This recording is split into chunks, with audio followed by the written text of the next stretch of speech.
Olá, tudo bem? Bem-vindo ao canal Viver de Renda. Se inscreva no canal, deixe seu like e compartilhe com os amigos. Nos acompanhe no Instagram Viver de Renda Canal. A Alphabet, dona do Google, lucrou 8,5% a menos no primeiro trimestre e aprovou recompra de 70 bilhões de dólares de suas ações. A receita líquida, por sua vez, atingiu a cifra de 70 bilhões de dólares no primeiro trimestre, uma alta de 3% na base anual. A Alphabet, que é a dona do Google, registrou um lucro líquido de 15 bilhões de dólares no primeiro trimestre deste ano. Teve uma queda comparando aí com o mesmo período do ano anterior de 8,5%. A empresa aproveitou e anunciou um programa de recompra de ações de 70 bilhões de dólares. Warren Buffett costuma dizer que sempre presta muito atenção quando empresas anunciam programas de recompra. Por que ele diz isso? Porque pode ter aí alguns recados subliminares para os investidores. Primeiro, que a empresa acredita no seu futuro. É o primeiro recado. A empresa acredita no seu futuro. Em seguida, que a empresa julga que o preço está abaixo do valor futuro da empresa, que a ação está descontada. Esse é o entendimento de Warren Buffett. Ele, em alguns momentos, vendo anúncios de empresas que anunciaram recompra de ações, aproveitou para aumentar a exposição em algumas delas, fez isso com a American Express, fez isso com a Coca-Cola e depois ele conta que teve a oportunidade de ganhar 2 vezes mais, 3 vezes mais com estes investimentos, com estes movimentos, entrando em sintonia a sua decisão com o anúncio destes programas de recompra. Isso é uma verdade absoluta? Não, não existe verdade absoluta na renda variável. Mas, por outro lado, é mais um elemento que nós precisamos prestar atenção. Este foi um dos temas que nós abordamos na nossa mentoria recentemente. Agora, no final do mês de abril, a gente tratou deste tema no nosso programa de mentoria. Para dar a vocês uma noção dos muitos assuntos que podemos abordar e como isso pode fazer diferença para o seu amadurecimento enquanto investidor e também para facilitar o seu caminho na Bolsa de Valores. A Microsoft lucrou 18 bilhões de dólares no terceiro trimestre fiscal, uma alta de 9%, portanto, comparando com o período anterior. As receitas superaram as expectativas do mercado. Ela registrou um lucro líquido de 18 bilhões de dólares e a cifra é 9% maior do que a registrada um ano antes. O lucro diluído por ação veio de 2,25 dólares, superando as expectativas. A receita da companhia no trimestre registrou um crescimento de 7%, chegando a 53 bilhões de dólares, acima do consenso do mercado que esperava algo na casa de 51 bilhões de dólares. A alta foi impulsionada principalmente por negócios envolvendo a inteligência em nuvem da empresa. Foram cerca de 23 bilhões de dólares. O faturamento da unidade Azure registrou crescimento de 27%, praticamente em linha com o esperado do mercado. Ainda assim, o avanço representa uma desaceleração em relação ao trimestre anterior, quando o segmento cresceu 31%. A Microsoft tem reduzido investimentos nessa divisão, que foi impactada por uma queda na demanda de consumidores diante dos juros mais altos na economia americana. O segmento de produtividade e processamento de negócios, que inclui LinkedIn e Microsoft Office, obteve um crescimento de 11% nas receitas, chegando a 17 bilhões de dólares. É preciso entender que os números dos balanços nos Estados Unidos estão vindo de forma positiva. Esse é um aspecto que a gente precisa evidenciar. Os números dos balanços das empresas americanas estão vindo positivas, tanto dos grandes bancos, como também do setor de tecnologia já divulgados, né? Uma coisa importante para a gente entender também aqui já falando de Brasil, e isso tem a ver, por exemplo, com a questão do posicionamento da Oi na área de fibra ótica. A Claro está anunciando suas projeções para os próximos anos e tem pontuado que vai ter resultados importantes e que esses resultados vão fazer ela se destacar no mercado. Será que é isso mesmo? Vamos lembrar que nesse processo de consolidação, de virada de chave, de que nós tínhamos aí um mercado de banda larga normal, né, que não era de fibra ótica, e nesse mercado de banda larga antigo, a Claro dominava, a Claro era líder. Mas quando se falava de fibra ótica, a realidade não era essa. Em termos de fibra ótica, a liderança fica por conta da Vivo e na sequência a Oi. Então, será que a Claro vai conseguir virar a chave? Vamos falar sobre isso ainda no vídeo de hoje, né? Vamos entender se isso representa uma ameaça para a Oi, né? Vamos entender, porque as empresas estão se mexendo, elas não estão paradas. Se a Oi está pisando no freio, outras empresas estão pisando no acelerador. É isso que a gente precisa entender. A Vivo está pisando no acelerador, a TIM está investindo em cibersegurança, em tecnologia, né, serviços financeiros, a Vivo está investindo em serviços financeiros e a Claro nos parece aí querendo virar a chave, sair da antiga banda larga que ela explorava, onde ela era líder, e se desenvolvendo na parte de fibra ótica. Vamos verificar se isso é uma ameaça para a realidade da Oi. Bom, mas antes disso eu queria dizer que o presidente do Santander no Brasil disse o seguinte, que ele está enxergando uma possibilidade real de acordo com as lojas americanas, com as americanas, até junho. O Mário Leão expressou uma expectativa de que os bancos, aí ele já falou no plural, né? Não só no Santander, de que os bancos credores cheguem a um entendimento, a um acordo sobre a questão do calote que foi anunciado pela empresa em janeiro, né? O senhor do Santander Brasil, Mário Leão, disse que um acordo dos bancos credores com as americanas deve sair ainda neste segundo trimestre.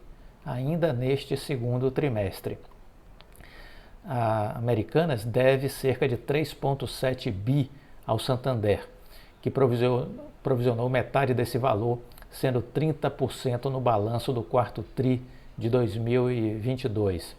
Sem citar nominalmente a empresa, o executivo tratou o assunto como um evento subsequente de janeiro, em alusão indireta ao pedido de recuperação judicial da varejista no dia 19 de janeiro.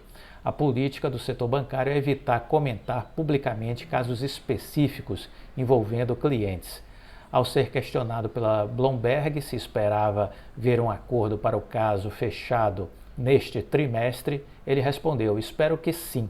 Acredito em um acordo fechado neste trimestre, com chance de uma formalização no mercado de capitais no terceiro trimestre. Então, um acordo fechado até junho, né, é o que ele está dizendo, né, é o segundo TRI, então estamos já em abril, né, então até junho o fechamento de um acordo que deve ser oficializado, formalizado perante o mercado de capitais no terceiro TRI. Por que terceiro TRI, Clóvis? Porque provavelmente, qual é o passo a passo dessa história? A gente tem aí um acordo entre as partes, entre os bancos e Americanas. Este acordo terá que ser submetido a uma Assembleia Geral de Credores, que deve acontecer talvez em junho ainda, né? Vamos acompanhar esse cronograma. junho ou julho, vamos dizer assim. E aí, sendo aprovado na Assembleia de Credores, esse assunto deve ser então oficializado ao mercado de capitais, à Bolsa de Valores. Mas essa é uma notícia interessante. Vamos lembrar que no início de abril, Santander, Itaú, Bradesco, BTG e Safra suspenderam todos os processos judiciais contra Americanas. Então, Santander, Itaú, Bradesco, BTG e Safra, que são os 5 principais bancos credores das Americanas, que tinham entrado na justiça contra a empresa, suspenderam os processos contra a empresa.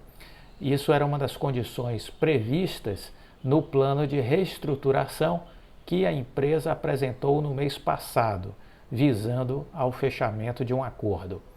O calote promovido pela varejista após a revelação de um rombo contábil na ordem de 20 bilhões foi seguido por pedidos de recuperação judicial e também por processos judiciais contra a empresa.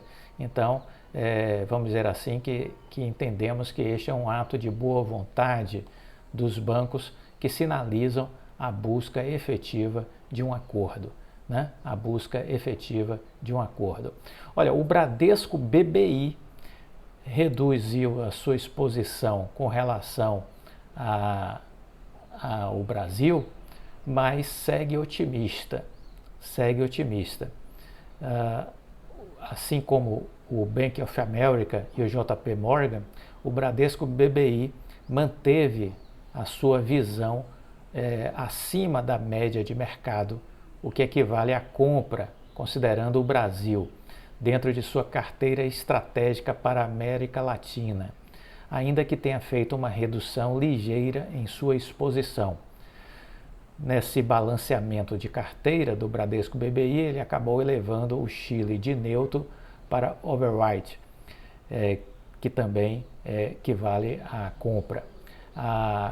O banco rebaixou o México para neutro, por conta dos resultados positivos recentes e continuou sugerindo venda para ações de países como Peru e Colômbia. O banco acredita que no contexto da América Latina há boas oportunidades, mas que é preciso estar observando também as questões relacionadas à desaceleração econômica e à alta de impostos. Com relação ao Brasil, há um entendimento de que a Bolsa está descontada quando você olha a relação preço-lucro, que eles, quando fizeram o relatório, apontaram para 6,7 vezes o indicador de PL, o que é um PL baixo, historicamente, e que sugere que a Bolsa efetivamente está barata. Este é um indicador que eu gosto de acompanhar, este é um indicador que eu costumo acompanhar. Quem faz mentoria comigo sabe disso, quem é assinante da seleção de empresas também sabe disso. Se você não faz a mentoria nem assinou ainda a seleção de empresas, faça isso, porque você vai ter uma orientação melhor para montar as suas estratégias, saber o que fazer, o que não fazer e, sobretudo, quando fazer. Essa é a grande chave. Muitas vezes as pessoas não sabem o que fazer na Bolsa e, por isso, a grande, enorme, esmagadora maioria perde dinheiro na Bolsa de Valores. Algumas pessoas até conseguem saber o que fazer, mas aí tem um outro ponto importante, que é quando fazer. Porque nem sempre o que fazer deve ser feito em determinado momento, considerando o cenário, considerando as circunstâncias. Então é preciso saber o que fazer e quando fazer. Venha assinar a seleção de empresas, porque isso vai mudar o seu jeito de pensar e de agir. E, consequentemente, você vai ter melhores resultados. Eu falei sobre a Claro. Pois bem, a Claro disse recentemente, o Daniel Haj, que é o CEO da América Móvel, que é a dona da Claro Brasil, disse que a empresa está continuando a sua expansão da rede de fibra e tem a meta de fazer entre 1,6 milhões e 2,4 milhões de casas passadas este ano. Então veja, a Oi pisou no freio, a Claro pisou no acelerador. A Claro pode passar a Oi? Pode. Claro. Claro. Então, Daniel Hajj disse no dia 26 de abril que a empresa vai terminar o ano de 2023 com 11 milhões de casas passadas com fibra ótica. Vai terminar 2023 com 11 milhões de casas passadas com fibra ótica. A rede legada da operadora, baseada no cabo coaxial, continua atual, frisou ele, capaz de entregar conexões de 1 GB por segundo, graças ao uso da tecnologia DOCSIS 3.1. A companhia começou a construir redes ópticas de acesso há 3 ou 4 anos, disse ele, e no momento já tem 9,5 milhões de casas passadas, aptas a gerar assinatura dos serviços em FTTH. Segundo o balanço divulgado agora no dia 25 de abril pela Claro Brasil, a rede de fibra até a casa chegou a 8,7 milhões de casas passadas. A infraestrutura está presente em 394 municípios, com 3 novas cidades tendo sido integradas à rede de fibra no início de 2023. Há uma expectativa deste ano de construir entre 1,6 milhões de casas passadas até 2,4 milhões. Essa é uma das razões para o nosso crescimento no Brasil em números de clientes, porque estamos entregando altas velocidades para serviços residenciais e corporativos. A Claro Brasil adquiriu 46 mil assinantes entre janeiro e março deste ano, terminando com a base de 9,8 milhões.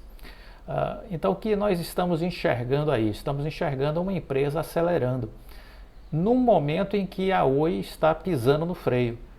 Então, veja que o mercado não fica parado. O mercado não fica parado. Então é importante entender que enquanto uns pisam no freio, outros avançam. Isso é importante de entender, certo? A Apple está planejando utilizar inteligência artificial para dar dicas de saúde e rastrear as emoções das pessoas que utilizam seus produtos e assim fazer experiências mais positivas do relacionamento dos usuários, dos clientes com a Apple, né? Então, inteligência artificial hoje no centro das estratégias de muitas empresas. Gostou desse vídeo? Deixe o seu like, compartilhe com os amigos, fique com Deus e até a próxima. Tchau!